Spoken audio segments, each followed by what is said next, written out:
Dan, a rare moment when the US and North Korea set aside hostility to take joint action. In a world filled with geopolitical turmoil, there are moments that seem nearly impossible, yet they happen.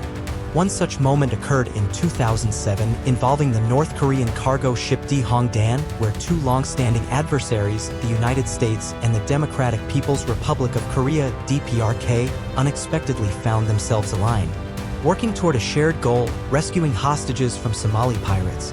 Since the Korean War in the 1950s, the relationship between the US and North Korea has been marked by deep hostility and prolonged standoff.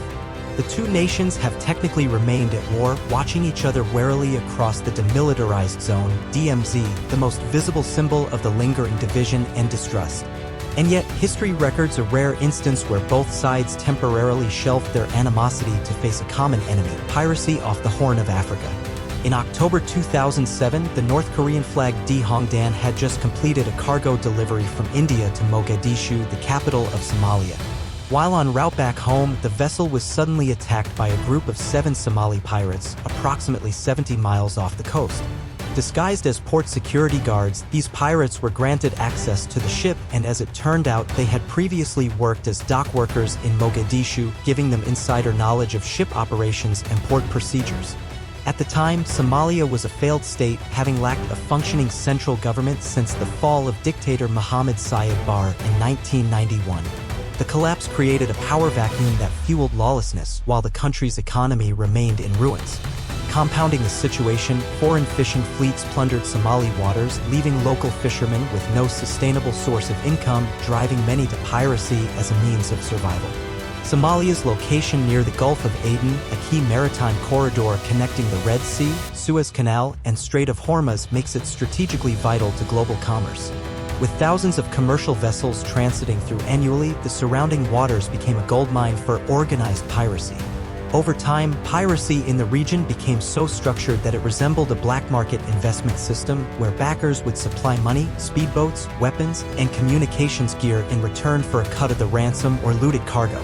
By the mid-2000s, piracy off the coast of East Africa had escalated into a serious threat to global shipping. Hundreds of vessels were targeted, crews were taken hostage, cargo stolen, and shipping companies forced to pay ransom amounts reaching hundreds of thousands of dollars per incident. But the cost didn't stop there. In response, shipping firms invested heavily in armed security personnel, specialized safety training, and rerouted shipping lanes, often at the cost of time and fuel, to avoid high-risk areas. These combined countermeasures contributed to multi-billion-dollar losses for the global economy each year. Pirate groups typically use small boats equipped with powerful engines and high speed to approach larger vessels. Once aboard, they seize anything of value, ranging from electronics, supplies, and fuel to the most valuable asset of all, the crew itself. Hostage-taking is highly profitable as governments or shipping companies are often forced to negotiate and pay large ransoms in cash to secure their release. In that context, the Dan was just one of the many victims. However, what made this particular incident stand out was the unprecedented way in which it was resolved through a rare collaboration between two nations long considered bitter enemies, who, for once, found themselves aligned toward the same goal. Over the years, piracy along international maritime routes, particularly near the Horn of Africa, has become a global concern. Although joint efforts and international cooperation have significantly reduced the number of attacks, the threat has not been completely eradicated. Maritime security experts predict that piracy will continue to persist in the near future, especially as many coastal regions remain unstable both politically and economically. One of the most shocking cases occurred in late October 2007 when the North Korean cargo ship Dan was seized by Somali pirates. A group of 7 armed attackers took control of the entire vessel, herding the 22 crew members into the engine room and steering cabin. The pirates issued a chilling ultimatum: unless they received a ransom of $115,000, all crew members would be executed. In what seemed like a hopeless and life-threatening situation, the detained sailors responded with courage and cleverness. Instead of surrendering, the crew quickly shut down the ship's main engine, claiming they were experiencing a technical failure. This move effectively reduced the pirates' ability to relocate the vessel. More critically, the crew managed to secretly send out an SOS distress signal via the International Maritime Communication System. This emergency message had to traverse a complex web of international communication, especially considering North Korea's diplomatic isolation. From a communications facility in Pyongyang, the signal was relayed to the North Korean embassy in London, then passed on to the International Maritime Bureau's Piracy Reporting Center, IMB, in Malaysia. From there, the alert reached the Combined Maritime Forces (CMF) Command Headquarters in Bahrain, which coordinates naval patrols operating throughout the Indian Ocean. The International Maritime Bureau (IMB) was established in 1991, coinciding with the collapse of Somalia's central government. Acting as a global maritime security coordination center, the IMB receives distress signals, assesses the threat level, and forwards critical information to military units best equipped to respond quickly and effectively. In the case of the Dihongdan, the closest military asset was the USS James E. Williams DDG-95, a modern Arleigh Burke-class guided missile destroyer from the United States Navy that was already operating in the region. As soon as the deployment order was received, the USS James E.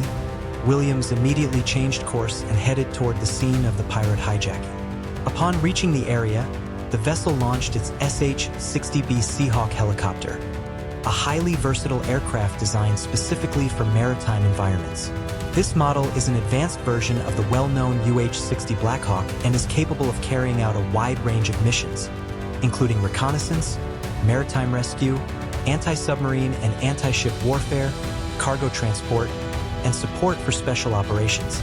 On board the destroyer was also a VBSS, Visit, Board, Search, and Seizure Team, a specialized naval force tasked with boarding, inspecting, and, if necessary, seizing suspicious vessels.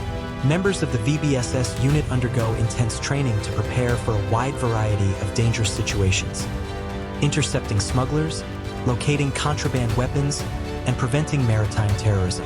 They are also trained in close-quarters combat and operating in confined, dimly lit spaces, conditions that are typical in shipboard confrontations.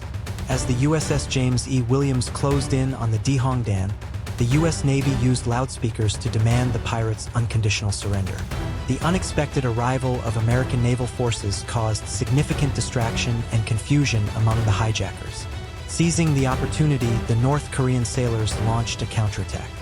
With overwhelming numbers, 22 crew members versus just 7 pirates, they quickly gained the upper hand. Several sailors wrestled weapons away from the guards and initiated an armed resistance within the ship's engine room. The VBSS teams in the U.S. Navy are trained under high-pressure scenarios to operate in complex maritime environments. During their training, they become familiar with techniques for boarding unfamiliar vessels, inspecting cargo holds, engine compartments, and decks, and preparing for combat in low visibility, confined, and unpredictable spaces. On large ships with maze-like layouts, each door or narrow passageway could potentially be an ambush point. Getting disoriented on an unfamiliar vessel is a common risk, especially when under siege or in emergencies.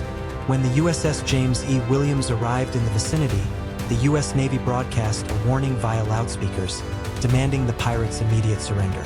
The combined effect of the American warship's presence and the overhead support from the Seahawk helicopter threw the pirates into disarray. This moment of distraction proved to be the perfect opening for the captives to take action. Without hesitation, the detained North Korean sailors in the engine room and bridge coordinated a bold and courageous counterattack. Taking advantage of the pirates' lapse in attention, the crew surged forward. With a clear numerical advantage, 22 against 7, they overpowered their captors using the very weapons seized from the pirates. In the cramped and suffocating space of the ship's lower compartments, they launched a fierce and unexpected assault.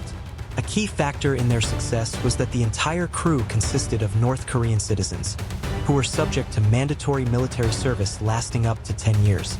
This meant that most of them had undergone formal military training, including close combat tactics, weapon handling, and emergency response drills.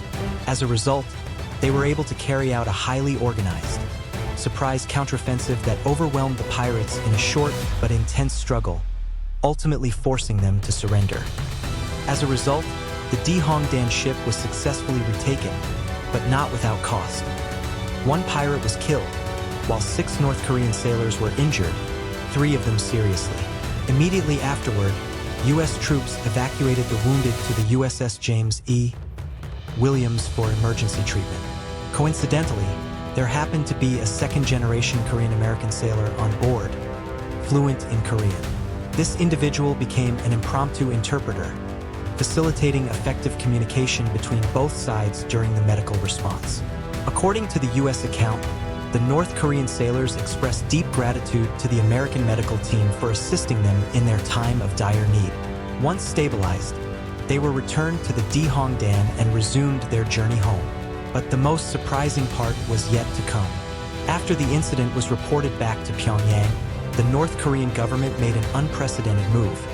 They publicly issued an official statement acknowledging and thanking the United States.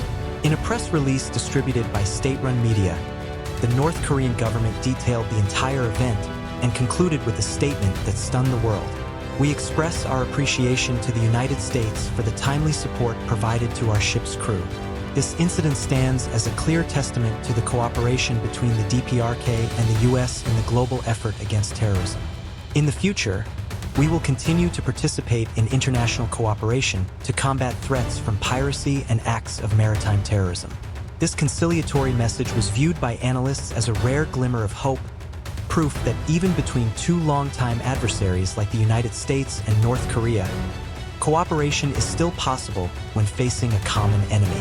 As news of the Dihongdan incident spread, many international experts cautiously expressed hope that this could be the first spark of a diplomatic turning point between two nations locked in decades of tension.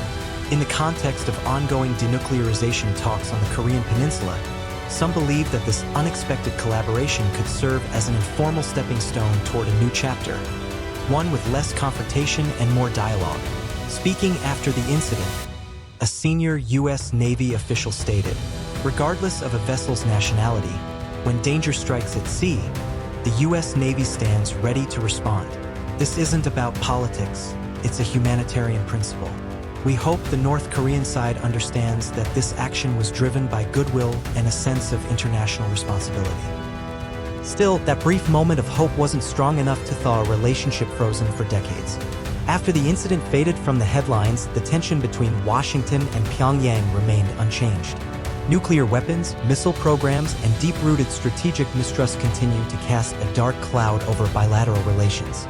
Nevertheless, the Dihongdan episode is still seen as one of the strangest and most unexpected moments in the history of U.S. North Korea relations.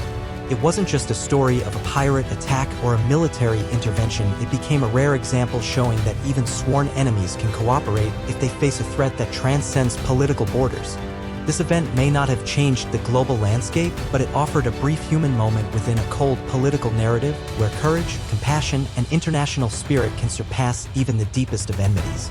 If you found this story fascinating, don't forget to hit the like button, leave a comment below, and subscribe to the channel to keep following more unique and compelling historical videos. See you again on the next strange journey from the past to the present.